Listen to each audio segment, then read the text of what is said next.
Hello everyone, welcome back to my channel. তো আমি আজকে চলে এসেছি নবদ্বীপ। তো আমরা এসেছিলাম নবদ্বীপের রাস দেখতে। তো রাস দেখতে অ্যাকচুয়ালি আমরা কোনো ঘর ভাড়া নিইনি, এখানে আমার দাদা চাকরি সূত্রে থাকে। তো সেখানেই আমরা একদিন স্টে করেছি। তো এটার ফুল ব্লগ কিন্তু আমার চ্যানেলে চলে আসবে দুদিনের মধ্যেই।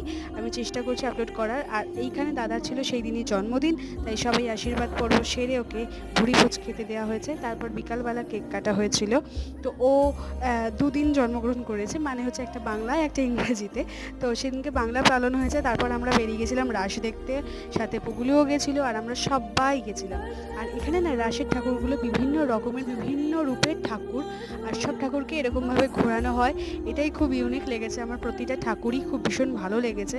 যদি এটার পুরো ভিডিও দেখতে চাও তাহলে আমার চ্যানেলে ফুল ব্লগ দিয়ে দেবো, তোমরা চাইলে দেখে নিতে পারো। তো রাত্রিবেলা 12টার সময় আবার ইংরাজিটা সেলিব্রেট করা হয়েছিল। তারপর খেয়ে দিয়ে আমরা ঘুমিয়ে যাই। দেখা হচ্ছে পরের ভিডিওয়। টাটা।